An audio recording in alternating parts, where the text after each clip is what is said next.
Eh ben, on vient de terminer Zolden. C'est pas facile de reprendre la saison, c'est toujours pas évident de se remettre dans les conditions après un été, un automne d'entraînement. Donc je me suis vraiment ratée sur la première manche et ensuite j'ai skié à mon niveau sur la deuxième.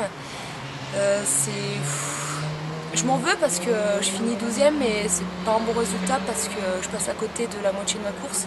Je passe à côté de la première manche parce que j'ai pas fait le meilleur ski que j'étais capable de faire. Et je pense que c'est ce qui est le plus dur à l'athlète de justement pas forcément de se rater au niveau d'une place ou quoi que ce soit, mais de pas réussir à faire ce qu'on est capable de faire au mieux. Donc je me suis repris sur la deuxième manche. C'est pas une très bonne deuxième manche, mais c'est ce que je sais faire. Et donc c'est quand même encourageant pour la suite parce que je rate la moitié de ma course et je finis 12e, c'est pas non plus, c'est qu'il y a toujours des points à prendre. Mais maintenant il va falloir aller jouer un peu plus devant et être là sur les deux manches. Et ben en ce qui concerne Tessa au sein du groupe, c'est sûr que c'est à prendre un petit peu en compte. Tessa, elle a réussi très jeune, elle a gagné les Coupes du Monde, il me semble qu'elle était à peine majeure. Ensuite, elle a enchaîné, elle a confirmé. L'année dernière, elle a le titre de championne du monde, donc c'est pas rien. C'est génial d'avoir une fille comme ça dans notre groupe parce qu'on se rend compte que finalement, ben oui, on est capable aussi, donc il faut y aller. On se rend compte aussi là où on passe un petit peu à côté, pourquoi elle y arrive, pourquoi moi j'y arrive pas.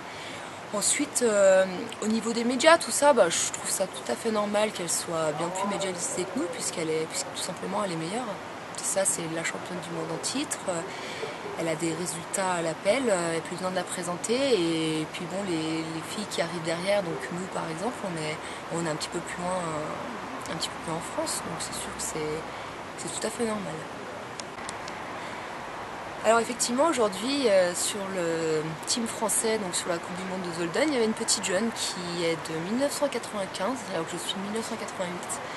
On a 7 ans d'écart et je me dis, ben, punaise, il y a 7 ans je faisais encore pas des Coupes du Monde. Hein.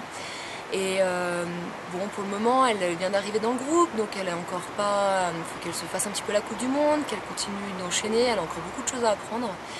Alors j'ai envie de l'épauler, j'ai envie de l'aider parce que je suis passée par là, pas à son âge, mais j'essaye de l'aider un petit peu. Je vois là, elle n'a pas pris la qualif, elle était toute déçue et j'ai envie de lui dire mais t'en auras encore plein, il faut que tu grandisses là-dessus. Et après en même temps c'est sûr qu'on se dit ben ouais effectivement on commence un petit peu à vieillir quand on voit autant d'écart d'âge dans le même groupe. Et puis bon après je continue mon petit bout de chemin qui me reste et puis le sien sera encore un peu plus long quoi. Voilà.